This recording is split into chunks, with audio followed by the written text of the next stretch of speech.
for your opportunity. We're going to need some more. Stay composed. Wait for your opportunity. Game tied at 17. We have 12:36 to go. The pass is caught by George Pickens across midfield, and Pickens picks up a big gainer on 1st and 10. Through the hole, and that is Najee Harris with a spin move. Are you feeling it, Billy? I'm feeling it. Here's a blitz. It's picked up. Pickett's pass.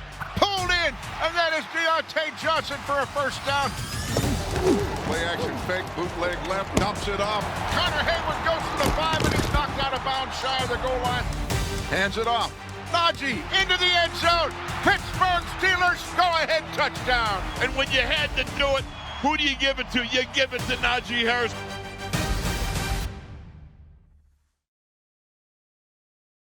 Here we go. This pass is caught, and that's a touchdown. That's the way to work. Come on. He's hit and sacked. The Steelers win the football game. Let's go.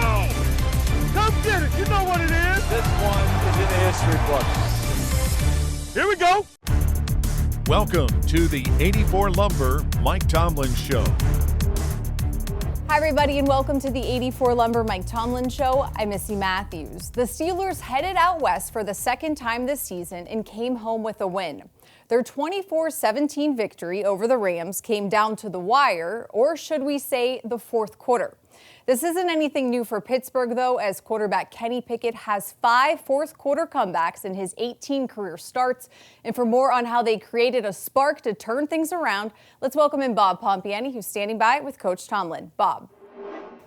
All right, Missy, thanks very much. We are sitting here getting ready for a showdown with Jacksonville. But before we do that, let's talk to head coach Mike Tomlin about last week in L.A., SoFi Stadium, and the fact that the NFL is kind of built to be a fourth-quarter game, a one-possession game. You're 19-7-1 as a team in those kinds of games. What's the secret to winning close games in the NFL? I think first it's a very physical thing. It's conditioning.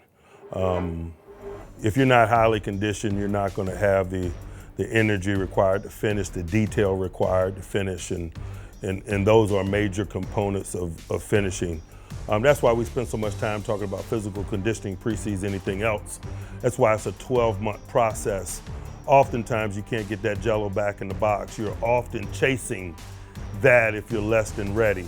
And so that's one of the main reasons why we value conditioning. It starts there. And then there's the collective mental resolve and approach that's required, because there's ebb and flow in every game, and the effects of that oftentimes alter your approach or your outlook at the weighty moments. And I think we got generally a mentally tough group.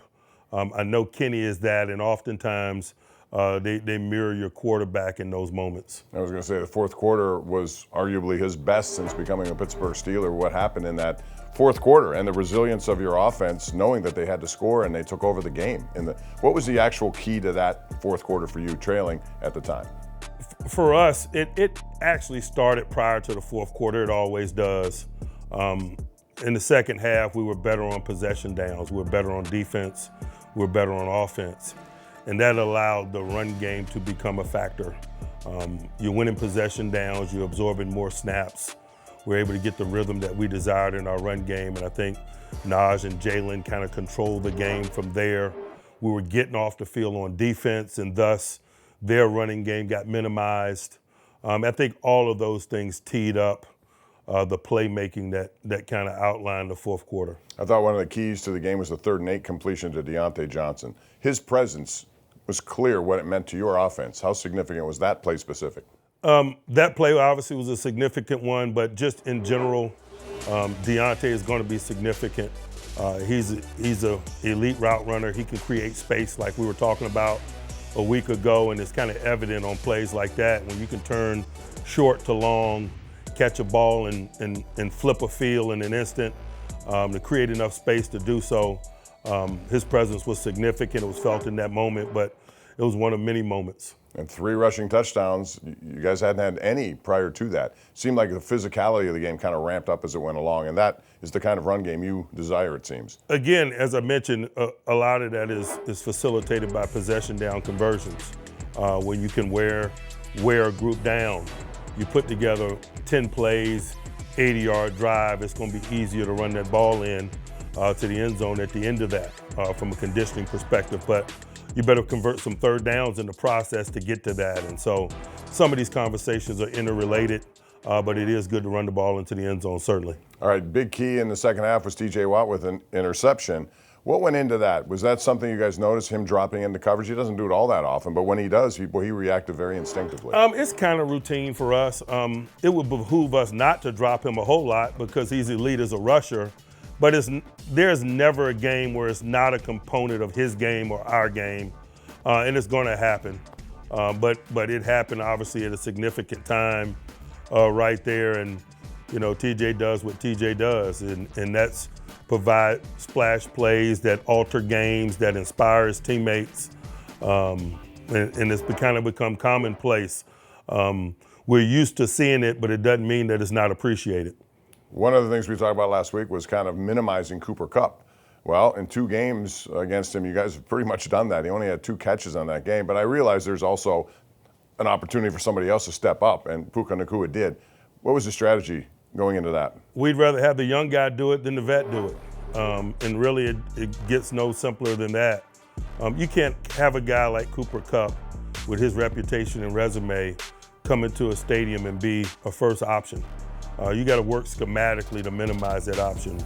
And we're not bashful about doing so at times, particularly volume catch guys like him. And so it was paramount that we minimize his touches, and sometimes there's consequences of that in performance of other people, for example. But we're willing to wage that war from time to time on significant players like him. Got a lot of respect for him and what he provides for them, not only in terms of his tangible playmaking, but the opportunities and things that it breeds for others. We just didn't want to start that brush fire. Yeah, that's a brush fire that could turn into an inferno if you allow it, right? Exactly. No doubt. All right. Thanks, Coach. When we come back, we're going to talk about the next opponent, which is Jacksonville. They come to town. Very busy team, winners of 4 straight. We'll get into what the Jags have done well coming up on the Mike Tomlin Show. Missy, back to you. Yeah, and Bob, those 4 wins came over a span of 19 days on 2 different continents. And for the Steelers, their win over the Rams makes them 13-4 coming off the bye week under Coach Tomlin. Still to come later on the 84 Lumber Mike Tomlin Show, Dave Dameshek takes us down a winding road in his latest installment of Ifsburgh, involving a fan favorite, Jerome the Bus Bettis. We'll be right back.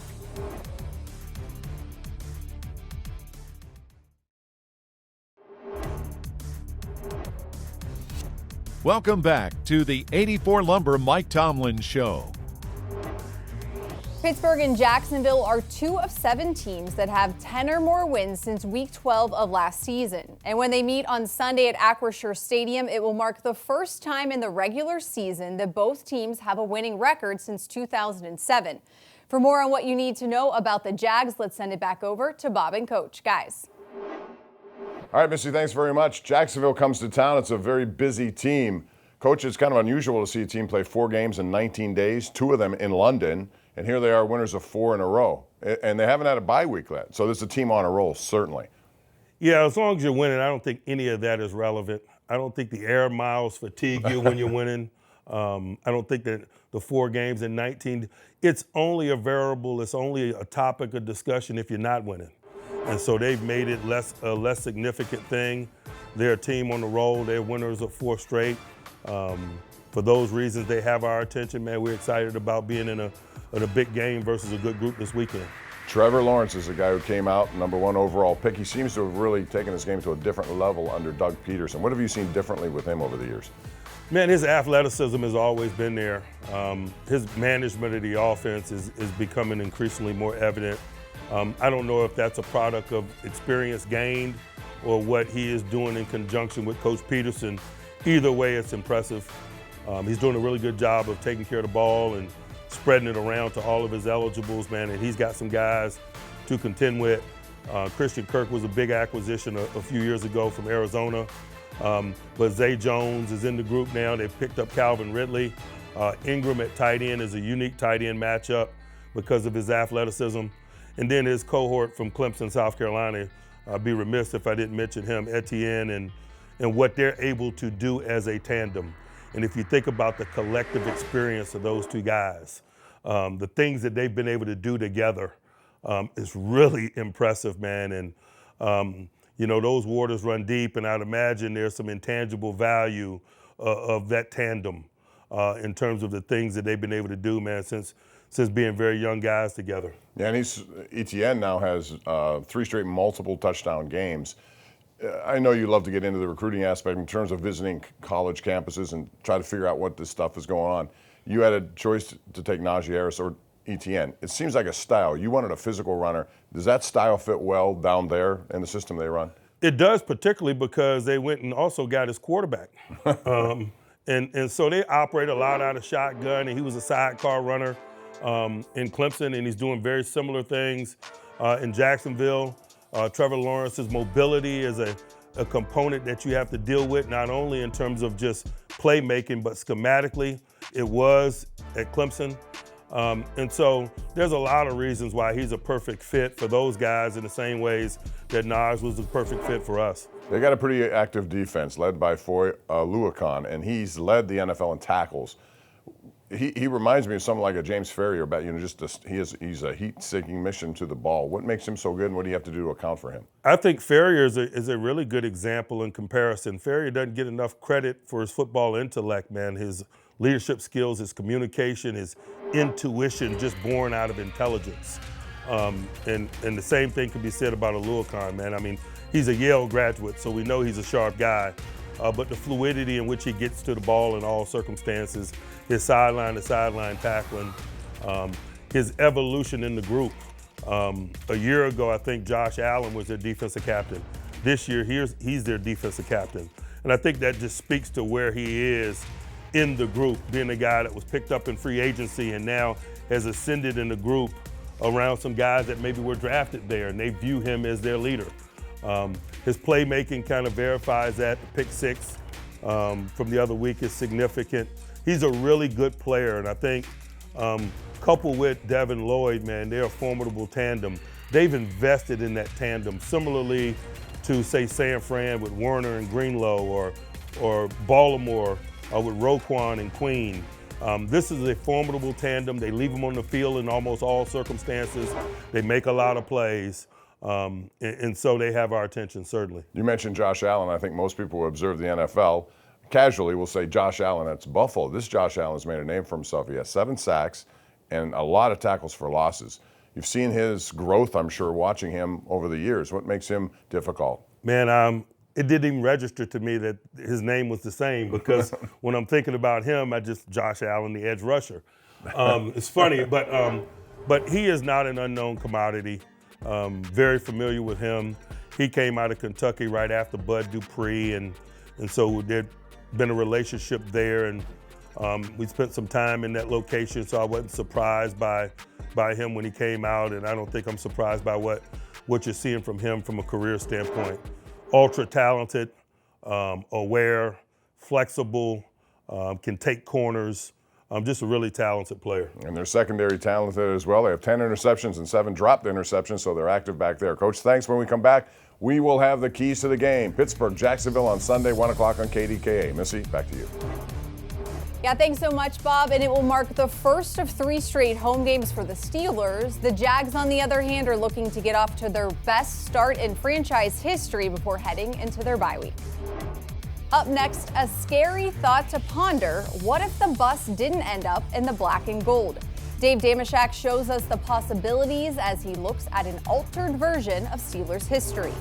Now it's time for this week's Yins Chat trivia question. Who had more interceptions in a game versus the Jags, Mika Fitzpatrick or Troy Polamalu? Find out after the break.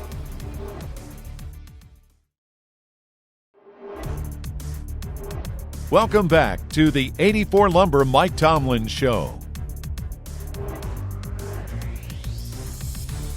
Your Yins Chat trivia answer is Mika Fitzpatrick with 2 interceptions in Week 11 of the 2020 season. Yins Chat's regular season challenge is back, and each week you can answer Steelers trivia, make game day picks for a chance to win signed helmets, jerseys, footballs, or even a trip to the 2024 NFL Draft.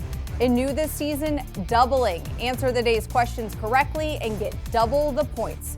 Just log into the Steelers mobile app right now and play for a chance at this week's prize, a Kenny Pickett signed football.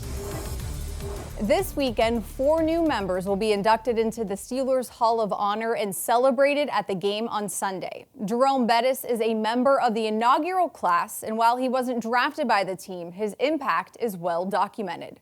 But what if number 36 wasn't traded to Pittsburgh in 1996? Here's Dave Dameshek with more. Hi and hello, football fans. Dave Dameshek coming at you from Pittsburgh, or should I say Ifsburgh, for another Steelers-based What If. Today, let's figure out what would have happened if the Steelers hadn't traded for the bus. They asked for me. They wanted me. We now know the bus took a circuitous route to Pittsburgh, going from the Golden Dome to the Golden State, then eastward through the Gateway to the west, before his final stop on the banks of the Three Rivers. But what if 36 hadn't gone black and golden in 96? The buzz was, if the bus went to the Oilers, the Steelers were set to fall back to Mike Allstott. But of course, if the Oilers had gotten Bettis, they would have taken Eddie George out of Ohio State. I think this man is going to be legit. Pretty good history of the Steelers liberating guys from the Buckeye State. Chaz Noel, Big Ben, Hayward. What's up, Buckeye? Hey. So let's deliver the reigning Heisman winner to the banks of the Three Rivers with the 29th overall pick. Let's go. There's some juicy names available for Cowher and the Steelers' war room to consider with the second-round pick they gave up. Clemson free safety Brian Dawkins is still on the board. Pairing him with Carnell Lake sounds good, eh? Or how about Arizona linebacker Teddy Bruschi? Texas Tech Zach Thomas? Maybe a specimen from Chattanooga named Terrell Owens. With all due respect to Bettis, those late 90s teams, which just weren't plumb very good, would have been a whisker better with one of those guys I just mentioned. That said, as ironic as it may be for a grown man playing What If to say, Pittsburgh wasn't quite ready to win a Super Bowl until they used their '04 first-round pick to draft that aforementioned Miami, Ohio, Ben Roethlisberger, who the two Ohio teams didn't draft, but who's not to be confused with the Pittsburgh, Miami, and Marino, who both Ohio teams also passed on having passed for them. And what the hell kind of description is that? Thanks again, Ohio! But regrets to Detroit, Michigan. The Steelers must RSVP with regrets to any Super Bowl 40 invite because the tread on Eddie George's tires are all worn out. Sure, they've got the sports car named Fast Willie Parker, but the team needs a big rig with winter tires to make that trip. We got the snow tires on. Wait, is that the Supremes? Because if we're talking Motown, that's Jerome Bettis' music.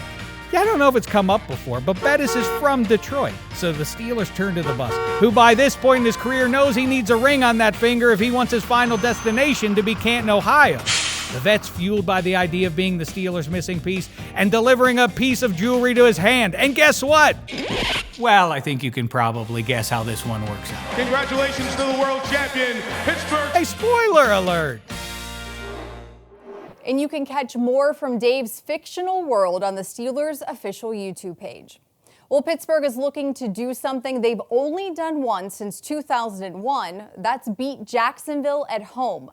Between these two teams, the road team has won 5 straight in 11 of 13 games, including the playoffs.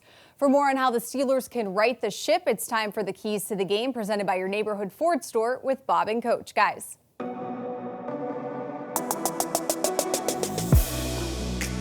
Missy, thank you very much. It's a big assignment. Jacksonville winners of 4 in a row. The Steelers 4-2 winners of 2 in a row. And you always have to worry about that active defense that they have in Jacksonville. They come after you, and they're capable of turning things around pretty quickly. No question. I think if you're talking about keys to victory for us, we can't allow that front of theirs to do a lot of damage in terms of creating negativity. We talked about Josh Allen, but they also have Mr. Walker out of Georgia, the former first pick in the draft. And he quite simply is a bull in the china closet, man. He does a lot of damages to offenses, and it's not always reflected in statistics. He's a butt kicker, you know, and I'd imagine that's why they took him over Aiden Hutchinson, say, for example, a couple of years ago. I was at both pro days, and I saw both guys, and there's a style of play there that's really attractive that might not be reflected in statistics. And on the offensive side of the ball, we got to do a really good job of minimizing Trevor Lawrence's legs and what it does for them in terms of extending plays, in terms of running design and ad-lib what it does in terms of the misdirection passing game.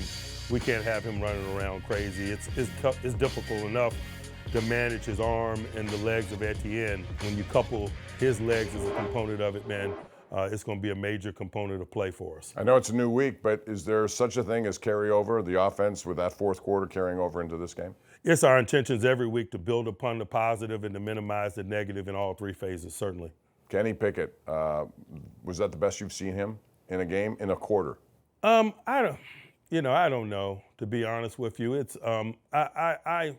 I anticipate that from him, to be honest with you. I've had enough of exposure to him, not only as a Steeler, but prior to being a Steeler. And I know I've expressed that before. It's one of the things that made him attractive. He does not shrink when it gets thick. As a matter of fact, he rises up. He has done it repeatedly. So it'd be foolish of me to be surprised by that.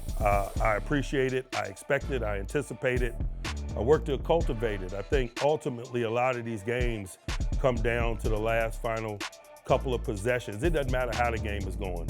It could be a shootout or it could be a low score. The things that happen in the last couple of possessions oftentimes define the game, and guys like Kenny, man, really relish that opportunity. He's built for it, and so we'll keep calling on him. That's why the Steelers are 19-7-1 in one-possession games, one-score games. Coach, thanks very much. Appreciate it. Thank you. Should be a great game coming up tomorrow on KDK. Jacksonville winners of 4 straight. Steelers looking to get to 5-2. We'll have it for you, followed by 2 hours of post-game on KDK+. That's going to do it for our program. For Missy Matthews and head coach Mike Tomlin, I'm Bob Pompeani. Thanks for joining us for the 84 Lumber Mike Tomlin Show, and we'll see you next Saturday night.